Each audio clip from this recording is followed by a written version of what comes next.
Hello students, I welcome you all in the new session of Haryana Educate. I hope you are learning and understanding the concepts you have done in earlier classes. Myself Archana Arora, PGT Chemistry from GHS Rise, Sonipat, Haryana. We are dealing with important organic reactions and conversions for class 11th organic chemistry. These conversions and reactions are not only important for 11th standard, these all are very important for 12th standard as well. Objectives which we are dealing with this session are Wurtz reaction, Fittig reaction, Wurtz-Fittig reaction, hydration reaction, dehydration reaction, beta elimination reaction, Markovnikov's rule, anti-Markovnikov's rule, Friedel-Crafts alkylation, Friedel-Crafts acylation, decarboxylation reaction. Wurtz reaction, the reaction in which alkyl halides on treatment with sodium metal in dry ether solution gives higher alkane. Rx means alkyl halide when reacts with sodium metal in the presence of dry ether, it gives alkane of higher member with sodium halide. For example, if we take methyl chloride with sodium metal and 2 molecules of methyl chloride in the presence of dry ether, sodium reacts with chlorine, attracts chlorine and forms sodium chloride, and methyl both react together and forms ethane. Double of parent haloalkane, double carbon of parent haloalkane is formed here. Fittig reaction, the reaction in which aryl halides on treatment with sodium metal in dry ether solution gives higher aromatic compounds. In this we are taking, instead of methyl chloride, here we are taking aromatic halide, and in the presence of same sodium metal with the dry ether, it forms methyl. Instead of methyl and methyl reacts, there reacts benzene and benzene both connected together and forms diphenyl, or we can say biphenyl, with the presence of sodium chloride. Wurtz-Fittig reaction is the combination of Wurtz and Fittig reaction. In this, the reaction of aryl halides with alkyl halides in the presence of sodium metal and dry ether to give substituted aromatic compounds. Let me clear you these topics on board as well, so that I can make your understanding and concepts more easier and in some interesting and tricky way. तो अब उसी को हम थोड़ा सा interesting way में लेते हैं.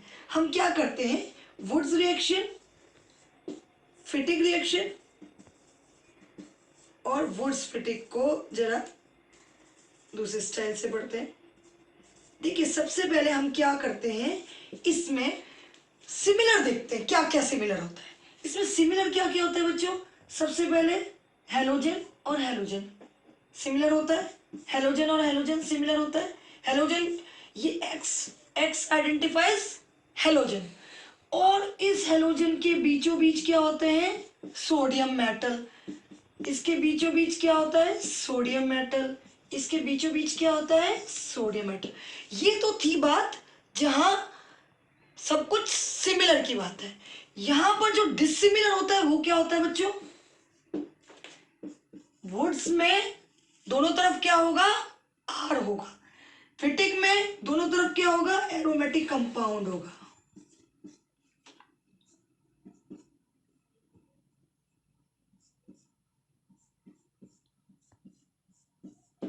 और वुड्स फिटिग में क्या होगा, एक तरफ आर होगा और दूसरी तरफ हमारा एरोमेटिक कंपाउंड होगा. तो हमने सिमिलरिटीज भी देख ली, डिसिमिलरिटीज भी देख ली. सबसे पहली बात आपने क्या ध्यान रखनी है केमिस्ट्री के अंदर, कि मेटल जब भी नॉन मेटल के साथ मिलता है तो वो उसकी तरफ भागता है. वो फटाफट से क्या कर लेता है, उसको एक्सेप्ट कर लेता है, और उसके साथ के साथ क्या बन जाता है बच्चों, क्या बन गया, 2NaX. Similarly 2NaX, similarly 2NaX. तो सभी केसेस में हमारा क्या बन रहा है साथ में, 2NaX 2NaX 2NaX. टू, क्योंकि हमने 2 मॉलिक्यूल्स लेके चले। जहां पर वुड्स की बात आती है वहां पर एल्काइल और एल्काइल जुड़ जाएंगे और डबल ऑफ कार्बन एटम हमारे सामने आ जाएंगे। तो जो एल्केन बनेगा वो क्या बनेगा, हायर एल्केन बनेगा। और फिटिक में क्या होगा, दोनों दोनों क्या जुड़ जाएंगे बच्चों, दोनों क्या जुड़ जाएंगे, बेंजीन रिंग जुड़ जाएंगी और क्या बनेगा, बाइफिनाइल और you can say diphenyl here. और इसमें क्या होगा बच्चों, क्या क्या जुड़ेगा यहाँ पर, देखिए यहाँ पर ये और ये जुड़ेंगे और क्या बन जाएगा हमारा, इस तरह से सब्स्टिट्यूटेड एरोमेटिक कंपाउंड बन जाएगा बच्चों। अब बात करते हैं, हमने बड़े इंटरेस्टिंग वे में इसको सिंप्लीफाइड वे में हमने इसको समझ लिया। अब बात करते हैं इसको लर्न करने की ट्रिक बताते हो बच्चों। आजकल किसका जमाना है, डिजिटल का जमाना है, स्मार्टफोन्स का जमाना है। और हम सबसे ज्यादा क्या यूज करते हैं स्मार्टफोन में, व्हाट्सएप और फेसबुक यूज करते हैं। तो हम क्या करते हैं, इसको याद करने के लिए हम कंसेप्ट याद रखते हैं व्हाट्सएप और यहाँ पर बात करते हैं हम फेसबुक की। देखो कैसे, व्हाट्सएप का डब्ल्यू से याद रखेंगे हम वुड्स रिएक्शन, और ए से क्या याद रखेंगे हम, एल्काइल ग्रुप। व्हाट्सएप वुड्स एप एल्काइल ग्रुप। मतलब जब वुड्स रिएक्शन की बात आएगी तो हम क्या यूज करेंगे वहां पर, दोनों एल्काइल ग्रुप, ये भी एल्काइल ग्रुप और वो भी एल्काइल ग्रुप। अब बात करते हैं हम फिटिक रिएक्शन की। फेसबुक मतलब एफ फॉर फिटिक और बी फॉर बेंजीन, हो गया ना बेटा इंटरेस्टिंग। मतलब हमने जो हमारी डेली लाइफ में कितना ज्यादा यूज में आ रहा है, हमने उसको वुड्स और फिटिक, क्योंकि जनरली बच्चे क्या हो जाते हैं, कंफ्यूज हो जाते हैं, वुड्स कहाँ से किसके बीच में है और फिटिक किसके बीच में है। ये फिटिक आपको 11th में नहीं पर 12th में बहुत काम आने वाली है, फर्स्ट ही चैप्टर में। तो इसीलिए मैंने आपको बता दी। और वुड्स फिटिक में हमारे दोनों होते हैं, व्हाट्सएप भी होते हैं और फेसबुक भी होते हैं। तो हो गया ना इंटरेस्टिंग इस तरह से नेम रिएक्शन। जो टॉपिक सबसे ज्यादा डिफिकल्ट लगता है हम उसी को इंटरेस्टिंग बनाने की यहाँ ट्राई कर रहे हैं। Now coming to hydration reaction. The reaction hydration stands for water. The reaction in which addition of water molecule to an alkene or we can say alkyne in the presence of acid. We are using dilute sulfuric acid mostly here and forms ethene to ethanol with the addition of water. Dehydration reaction. This is just opposite of hydration reaction. Here D means removal and hydration means water. Removal of water molecule where in the presence of strong acid with the use of high temperature and forms alkene is known as dehydration reaction. Here you can see ethanol is converted to ethene with the heating in the presence of form H2SO4. Here water molecule is eliminated, you can say, or removed from the alcohol, parent alcohol, and forms alkene. Here ethanol forms ethene with the removal of water molecule. Let me clear you perfectly. चलिए बच्चों, अब hydration और dehydration की बारी है। तो hydration means addition of water, बस ये ध्यान रखना है। और डिहाइड्रेशन, जब भी डी वर्ड आ जाए बच्चों, डिहाइड्रेशन का मतलब है लॉस। डी मतलब लॉस, जो भी होगा। हाइड्रेट वर्ड यूज होता है पानी के लिए, तो हाइड्रेशन एडिशन ऑफ वाटर और डिहाइड्रेशन लॉस ऑफ वाटर। अब हम समझ लेते हैं इसको बड़े प्यार से। बेटे देखो, हमारे पास है मान लिया एल्कीन, हमने उसमें क्या करना है, ऐड H2O, क्योंकि एडिशन ऑफ वाटर की बात कर दी हमने, हाइड्रेशन। अच्छा, अब ये होना किसकी प्रेजेंस में है, एसिड की प्रेजेंस में।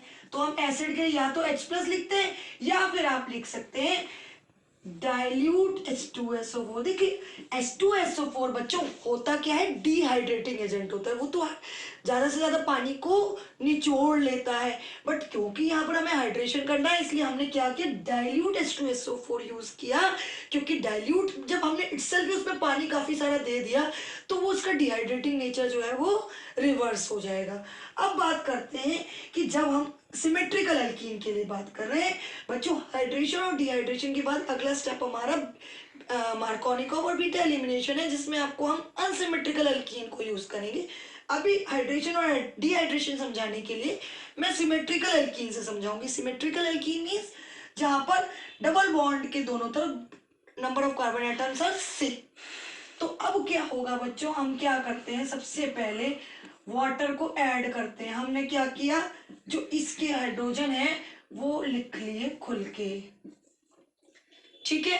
अब क्योंकि यहाँ डबल बॉन्ड था पर यहाँ पर डबल बॉन्ड हम नहीं लिख रहे, क्योंकि हमने क्या करना है, वाटर जो है वो OH प्लस और OH नेगेटिव में लिबरेट हो गया, एक तरफ हमें H जोड़ना है, जोड़ देंगे हम, दूसरी तरफ OH जोड़ देंगे। और हमें पता भी है कि हमारा कार्बन जो है वो टेट्रावेलेंट होता है और हमें 4 बॉन्ड की जरूरत है। तो हम सबसे पहले तो इसके चारों बॉन्ड कंप्लीट करते हैं, और चारों बॉन्ड को कंप्लीट करने के लिए हम यहाँ पर H और यहाँ पर OH जोड़ देते हैं, और इस तरह से ये जो इथीन है वो किस में कन्वर्ट हो जाता है, हाइड्रेशन करने के बाद इथेनॉल में कन्वर्ट हो जाता है बच्चों, ठीक है। तो hydration of ethene gives ethanol. अब हम बात करेंगे coming back to reverse reaction, dehydration reaction. इसमें हम स्टार्टिंग ही कहां से करेंगे बच्चों,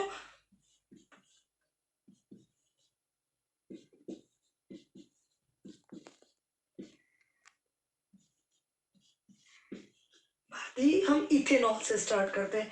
इथेनॉल यहाँ पर क्या करेगा बच्चों, ये कॉन्क H2SO4 की प्रेजेंस में इसने यहाँ पर डिहाइड्रेशन करना है, मतलब लॉस करना है। तो सबसे पहले हम क्या करेंगे, दोनों ही कार्बन से, पहला कार्बन क्या माना जाएगा बच्चों, जिस कार्बन से फंक्शनल ग्रुप अटैच होता है उसको हम जनरली क्या बोलते हैं, अल्फा कार्बन। नेक्स्ट रिएक्शन में हम आपको बताने ही वाले हैं।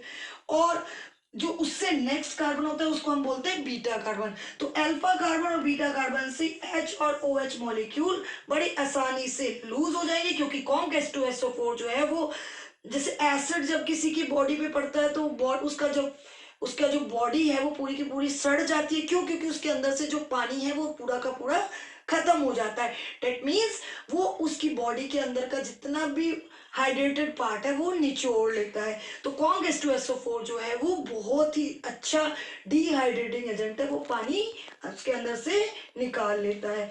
तो हमारा जो है H2O बाहर निकल गया। अब आप देखिए कि यहाँ क्या बच गया हमारे पास, कार्बन कार्बन के साथ आपके 2 हाइड्रोजन बच गए, पर क्योंकि यहाँ पर वैलेंसी सेटिस्फाई नहीं हो रही इसीलिए अब ये जो बॉन्ड है वो कहाँ पर आ जाएगा, टूट के डबल बॉन्ड के रूप में आ जाएगा, और इस तरह से इथेनॉल से दोबारा इथीन कन्वर्ट हो गया।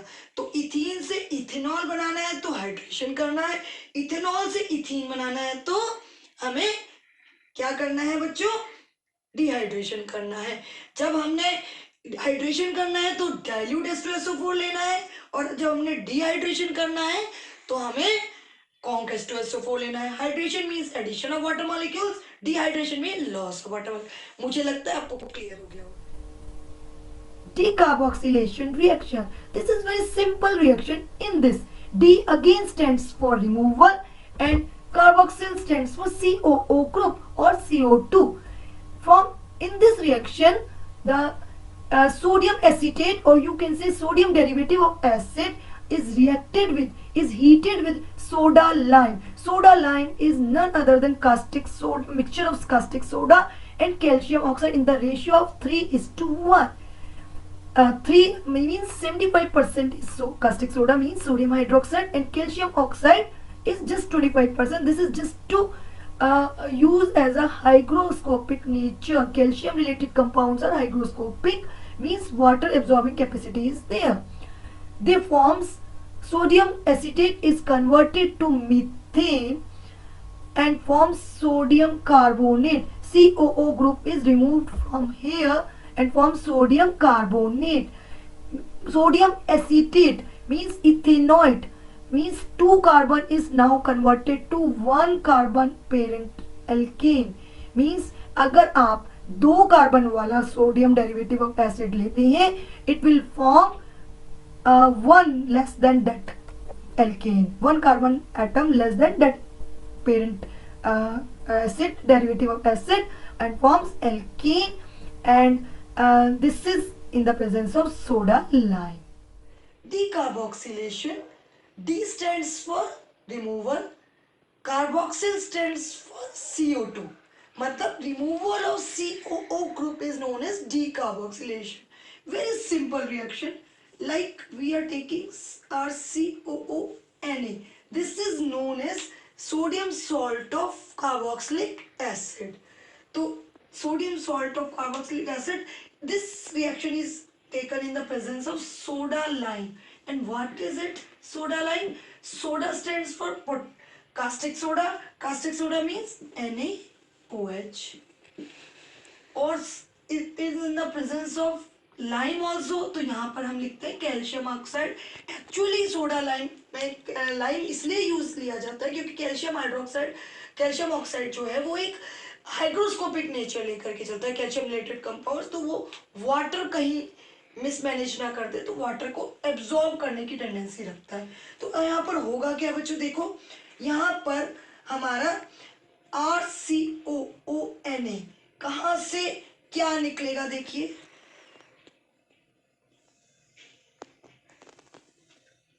Removal of CO2 group, COO group, और इससे निकल के क्या आ गया आपके सामने Na2. देखिए Na2CO3 निकल गया और बच क्या गया बच्चों, ये बच गया और ये बच गया, सामने क्या आ गया आपके RH. ठीक है, अब इसी का एक एग्जांपल ले लेते हैं हम. CH3COONA NaOH in the presence of calcium hydroxide heated, calcium oxide heat in the presence, हुआ क्या देखिए, ये मिला करके आपका क्या बन गया Na2CO3 और साथ में आपका बन गया CH3 और CH4. मतलब जो कंपाउंड सामने आता है वो क्या सामने आता है, alkane. This is alkane and this alkane here it is form is methane. So this is known as decarboxylation reaction, which is used for the formation of alkane from the sodium salt of carboxylic acid. Now coming to beta elimination reaction, the type of reaction in which two groups leave from two adjacent carbon atom. One carbon is dead carbon which has some halogen group or you can say functional group attached, and the next carbon, adjacent carbon, is known as beta carbon, and both the carbons remove one component of its like X is removed from alpha carbon halogen and H is removed from beta carbon in the presence of alcoholic KOH and forms alkene. In this reaction, since hydrogen atom is eliminated from beta carbon atom, this is called beta elimination reaction. Also, there is elimination of one hydrogen and one halogen. We can also say this as dehydrohalogenation reaction. Let me clear you on board. Let's clarify beta elimination reaction. Reality shows तो आप लोग बच्चों देखते ही होंगे. Reality shows में क्या होता है? रियलिटी शोज में हर बार हर एपिसोड में एक या दो बच्चे जो भी उनके रूल्स होते हैं उसके अकॉर्डिंगली वो एलिमिनेट करते हैं. तो एलिमिनेशन मींस एक चीज हट जाना. अब हम उस एलिमिनेशन रिएक्शन को कैसे देखते हैं बच्चों, देखिए लाइक मेरे पास एक कंपाउंड है H और ये आपका आ गया X यहाँ पर फंक्शनल ग्रुप हम ले रहे हैं हेलोजन. ठीक है, अब अगर हमें एलिमिनेट करना है तो हमें क्या यूज करना है, साथ में ध्यान रख लीजिए एल्कोहलिक KOH यूज करना है, एक्वस KOH नहीं यूज करना. ये नेक्स्ट क्लास में आप पढ़ने वाले हैं कि एक्वस KOH न्यूक्लियोफिलिक सब्स्टिट्यूशन में यूज होता है, जबकि एल्कोहलिक KOH जो है वो बीटा एलिमिनेशन के लिए यूज होता है.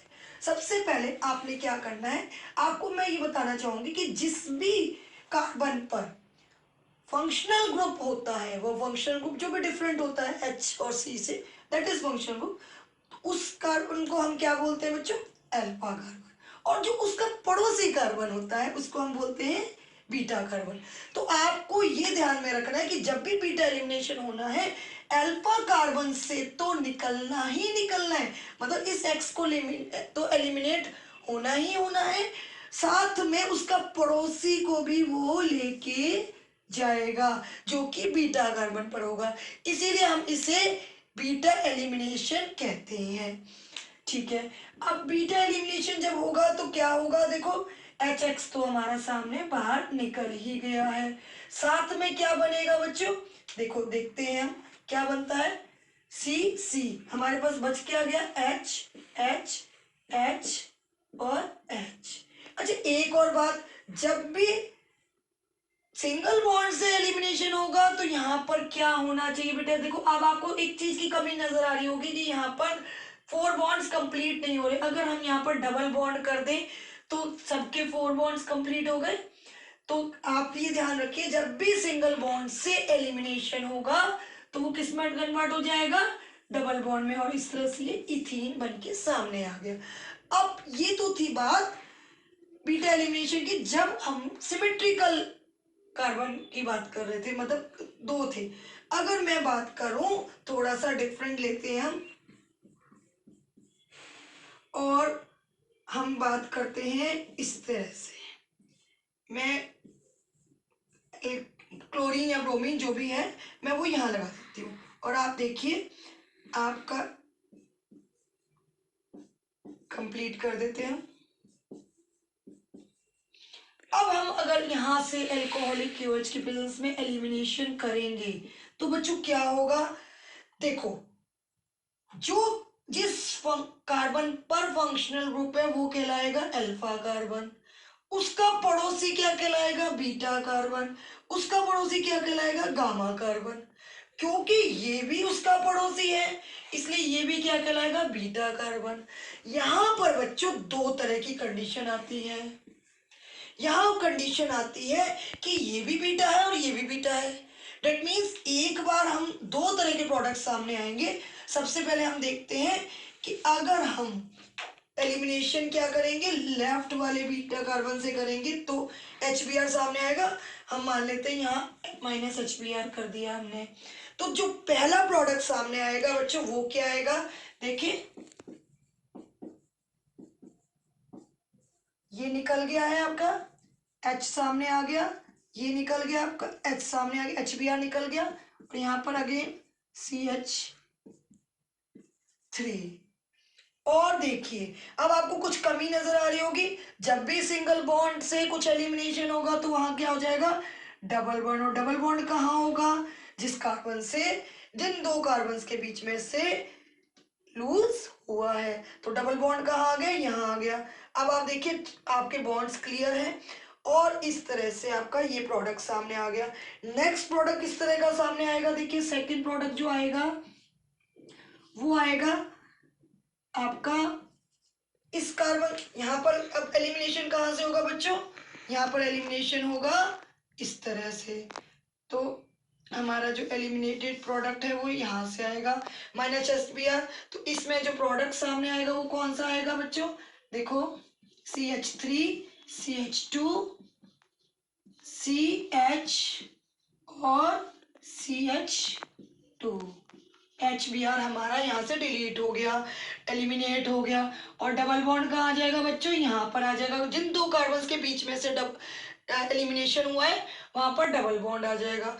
अब जब इस तरह के प्रोडक्ट सामने आते हैं तो हम कहते हैं, अब इसमें से जब भी 2 प्रोडक्ट सामने आए, इसमें एक मेजर प्रोडक्ट होगा और एक माइनर प्रोडक्ट होगा। उसके लिए हमें क्या पढ़ना पड़ता है साथ में, सेड्जेफ रूल। सेड्जेफ रूल क्या कहता है बच्चों, सेड्जेफ रूल कहता है कि more predominant will be that product which has less number of hydrogens at the either side of the carbon atom। तो मेजर प्रोडक्ट होगा ये और माइनर प्रोडक्ट होगा हमारा ये।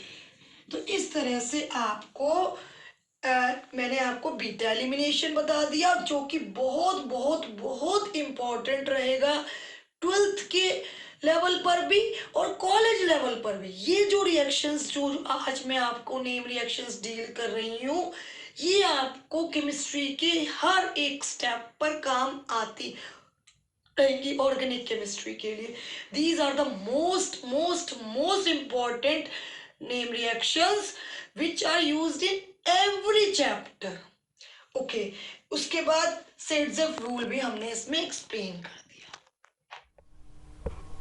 Now to Markovnikov's rule. Markovnikov's rule is also known as Markovnikov's addition reaction.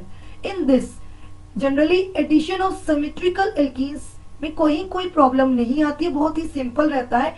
But when we goes to unsymmetrical alkene we have to learn that electron rich component of the reagent adds to the carbon atom which has fewer hydrogen atoms bonded to it, while the electron deficient component adds to the carbon atom with more hydrogen atoms bonded to it. Like यहाँ हम जब HBr की बात कर रहे हैं, addendum molecule is HBr here, H is positive and Br is negative, then Br goes to dead carbon which has less number of hydrogen atom and H goes to dead carbon which is more number of hydrogen atom. तो ये आपको दो step के through आपको बताया जा रहा है एंड इस तरह से दो प्रोडक्ट सामने आते हैं, but major product will be that which is according to Markovnikov statement, means less number of hydrogen atom के पास अगर बी आर जाता है तो that is major product and minor product is, तो टू सब्स्टिट्यूटेड एल्कीन जब बनता है तो वो मार्कोनिकोव एडिशन को डिफाइन करता है. Let me clear you on board after anti-Markovnikov discussion. Anti-Markovnikov is just opposite to Markovnikov. In this addendum molecule, positive part है that goes to dead carbon which has more number of hydrogen atoms and negative part goes to dead carbon which has more number of hydrogen atom and positive part goes to dead carbon which has less number of hydrogen. There is a difference that this proceeds only in the presence of peroxide. That's why we can also say this peroxide and crash effect also. And in this, one substituted haloalkane is formed. You can say this, and so you can see this in this mechanism also. But now I am dealing with just reaction, and I am now telling you in this with the some quick trick also to make this interesting, and these reactions are very important up to the level of BSc also as well. 11th 12th में तो काम आएंगी college और इससे upgraded part में भी आपको ये रिएक्शन सभी की सभी बहुत काम आने वाली हैं, तो आप इन सब के स्क्रीनशॉट्स भी लीजिए और समझिए भी.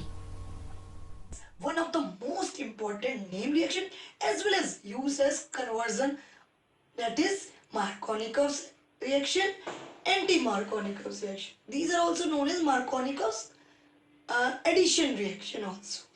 तो हम डिस्कस करते हैं. This is already in the presence of alkene with the help of water. We can say we can use hydrogen halide or we can use other salts also, HCl, HCN, hydrogen cyanide also.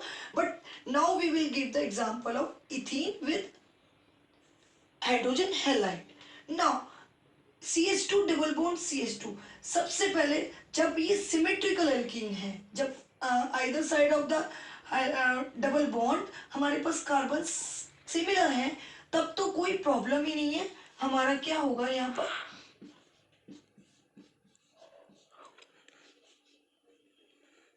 H जो है वो एक के पास चला जाएगा और Br जो है वो दूसरे के पास चला जाएगा. तो ये सिंपली हमारा ब्रोमो एल्कीन बन जाएगा. बट जहां प्रॉब्लम आती है वो क्या आती है बच्चों, जब इन अनसिमेट्रिकल एल्कीन हमारे पास होता है, जैसे CH3 CH double bond CH2, ये क्या है, प्रोपीन. प्रोपीन में डबल बॉन्ड के इस तरफ दो कार्बन है, इस तरफ एक कार्बन है, तो इसे हम कहेंगे अनसिमेट्रिकल एल्कीन. और जब ये HBr की प्रेजेंस में होता है तो हम कोई रूल अप्लाई करते हैं, that rule is known as Markovnikov rule. But इसको लर्न करने की एक ट्रिक देना चाहूंगी, जैसे हम ट्रिग्नोमेट्री में पंडित बद्री प्रसाद हर हर भोले पढ़ते थे, उसी तरह इसमें हम पढ़ेंगे नथुलाल हलवाई, नत्थु लाल हलवाई. Nattu means negative charge goes to negatively charged halide goes to that carbon which has lesser number of hydrogen atoms.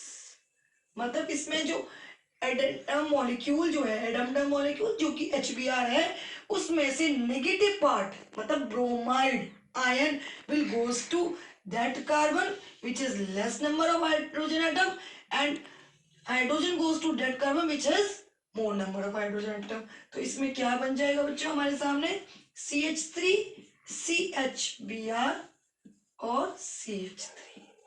Generally एक और अगले साल हम पढ़ने वाले 12th में कन्वर्जन्स बहुत सारे, तो हम ये कह सकते हैं कि जब हम एल्कीन से 2 सब्स्टिट्यूटेड एल्केन बनाते हैं तो उसमें जनरली मार्कोनिकॉफ यूज होता है. अब जब कोई चीज बहुत फेमस होती है तो उसके लिए हम क्या करते हैं, उसका एक एंटी लाना पड़ता है, उसको प्रोटेस्ट, उसके विपक्ष में एक बंदा खड़ा करना पड़ता है. तो उसके यहाँ पर हमारे पास क्या आया, anti Markovnikov rule. Anti Markovnikov में उल्टा होता है. वही सेम सिचुएशन अनसिमेट्रिकल के लिए मैं आपको नहीं बताऊंगी, इसमें सिर्फ मैं आपको अनसिमेट्रिकल डिस्कस करती हूँ. यहां पर क्या होगा बच्चों, एडेंडम मॉलिक्यूल में हमारा नत्थु कह लो आप, इसका मतलब ये है कि negative part goes to that carbon which has more number of hydrogen atom. इसमें टोटली उल्टा होता है. एक और चीज इसमें ध्यान रखने वाली है कि ये जो रिएक्शन है ये पेरोक्साइड, किसी भी बेंजोइल पेरोक्साइड जैसे की प्रेजेंस में होती है, इसीलिए इसे हम पेरोक्साइड इफेक्ट भी बोलते हैं और खराश इफेक्ट भी बोलते हैं, क्योंकि खराश नाम के साइंटिस्ट इसमें इन्वॉल्व हुए थे. यहाँ पर क्या होगा बच्चों, negative part goes to dead carbon which has more number of hydrogen atom and positive part goes to dead carbon which has less number of hydrogen atom. तो इसमें जो हमारा प्रोडक्ट सामने आएगा वो क्या आएगा, CH3 CH2 CH2Br. मतलब यहाँ पर देखो, यहाँ पर हमारा जो प्रोडक्ट था 2 ब्रोमोप्रोपेन था और यहाँ पर हमारा जो प्रोडक्ट सामने आया है वो क्या है, 1 ब्रोमोप्रोपेन. तो 1 ब्रोमोप्रोपेन मतलब जहां हमें एल्कीन से 1 सब्स्टिट्यूटेड एलोएल्केन बनाना होगा, हम वहां पर क्या यूज करेंगे बच्चों, हम यूज करेंगे एंटी मार्कोनिकॉफ रूल. तो इन दोनों को बहुत अच्छे से ध्यान रख लीजिए. जहां पर नत्थु लाल हलवाई काम आएगा वो है मार्कोनिकॉफ, और जहां नत्थु मान हलवाई काम आएगा वहां पर है एंटी मार्कोनिकॉफ. और जहां 2 सब्स्टिट्यूटेड बने, एक और निशानी याद कर लीजिए, जहां पर 2 सब्स्टिट्यूटेड हेलोएल्केन का बनाना है वहां पर हम कन्वर्जेंस के लिए वहां पर हम मार्कोनिकॉफ यूज करेंगे, और जहां 1 सब्स्टिट्यूटेड बनाना है हेलोएल्केन वहां पर हम एंटी मार्कोनिकॉफ यूज करेंगे. आई होप आप लोगों को बहुत ही इंटरेस्टिंगली ये चीजें समझ में भी आ रही होगी. Friedel Crafts alkylation reaction, this is very simple reaction. ये एक इलेक्ट्रोफिलिक सब्स्टिट्यूशन का ही पार्ट है, जिसके लिए मैं आपको पहले थोड़ा सा बोर्ड पर आपको हेलोजिनेशन, नाइट्रेशन और सल्फोनेशन भी क्लियर करूंगी और फिर आपको एल्काइलेशन और एसाइलेशन समझाऊंगी. First of all we can define this is a method of generating alkyl benzenes. Alkyl benzenes मतलब बेंजीन के साथ एल्काइल ग्रुप भी सब्स्टिट्यूट होगा, and benzene by using alkyl halides. देखिए एल्काइल हैलाइड्स यूज किए हैं हमने, and benzene as reactants in the presence of Lewis acid. AlCl3 acts as a Lewis acid here, such as FeCl3 or AlCl3. Let me clear you on board after the acylation definition. Friedel-Crafts acylation, the reaction of an arene with acyl chlorides or anhydride, acetic anhydrides or anhydrides we can say, using a strong Lewis acid as catalyst. The reaction proceeds via electrophilic aromatic substitution. मैंने जैसे आपको बताया ये electrophilic aromatic substitution के लिए ही reaction सारी use होती है.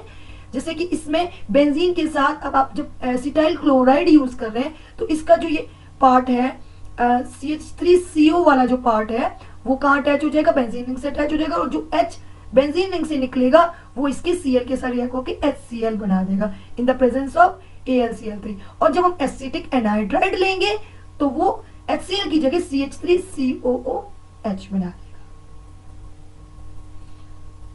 तो मैं इसको बोर्ड पर डिस्कस करते हैं।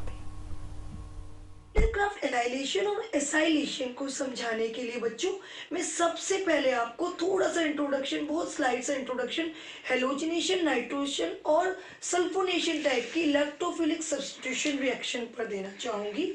हेलोजिनेशन में क्या होता है, जब हम बेंजीन रिंग के साथ जब हम Cl2, हेलोजिनेशन मतलब जैसे Cl2 को ऐड करना चाहते हैं तो होता क्या है बच्चों, जैसे Cl2 जो है वो Cl, दो Cl से मिलके बनता है, तो हमने मान लिया कि एक ये माइनस हो गया और एक प्लस हो गया। और इलेक्ट्रोफिलिक सब्स्टिट्यूशन है मतलब इलेक्ट्रॉन लविंग स्पीशीज, तो वो पॉजिटिवली चार्ज पार्ट जो है वो बेंजीन रिंग से अटैच हो जाता है, सब्स्टिट्यूट हो जाता है, और वहां से एक H निकल के बाहर आ जाता है।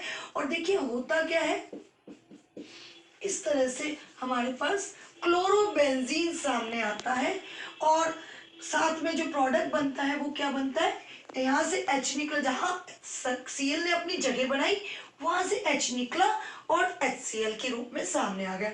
इसी तरह से ये जो रिएक्शंस होती हैं ये AlCl3 या FeCl3 जैसे कैटलिस्ट की प्रेजेंस में होती है।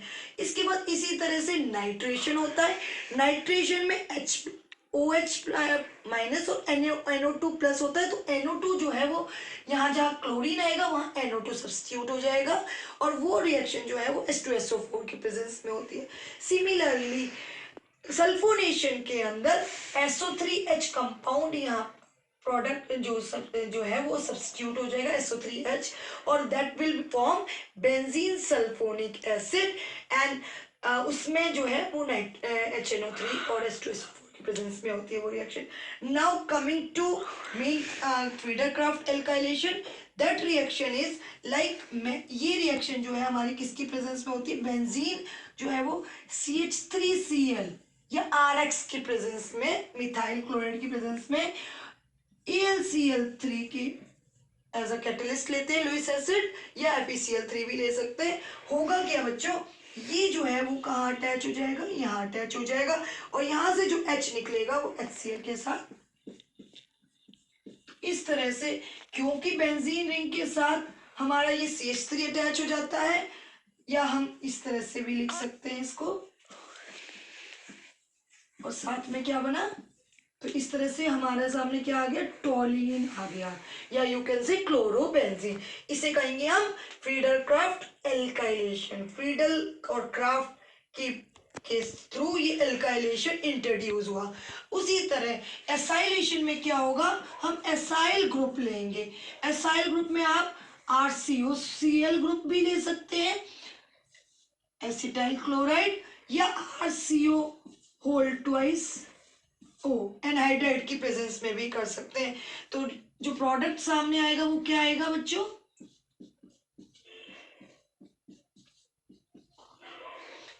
ठीक है, तो इसे हम कहेंगे बेंजोफिनोन। या जैसे आपका यहाँ पर आपका जो भी कंपाउंड आ जाएगा, कीटोनिक ग्रुप इसमें सामने आ गया, और साथ में जो बनेगा वो क्या बनेगा, या तो इसकी प्रेजेंस में बनेगा HCl और इसकी प्रेजेंस में बनेगा RCOOH, मतलब एसिटिक एसिड बनेगा। तो इस तरह से आपने एल्काइलेशन, आप याद रखिए alkyl group is substituted, acylation means RCO group is substituted। तो these are very simple reaction, इसमें आपको कोई निशानी की जरूरत नहीं है, सिर्फ आपको ध्यान क्या रखना है कि AlCl3 थोड़ा सा लर्निंग पार्ट है, नेम रिएक्शन में थोड़ा थोड़ा लर्न करना पड़ता है। AlCl3 या FeCl3 की प्रेजेंस में होगा, acyl group is substituted on benzene, alkyl group is substituted on benzene. Electrophilic substitution में नेम से ही आपको पता चलता रहेगा कि आपका क्या सब्स्टिट्यूट होना है। तो I think I have clarified you all the name reactions. बहुत अच्छे से मैंने आपको ट्रिकी वे में और इंटरेस्टिंग वे में बताने की कोशिश की है। होप सो आप लोग इनको अच्छे से लर्न कर पाएंगे। Thank you.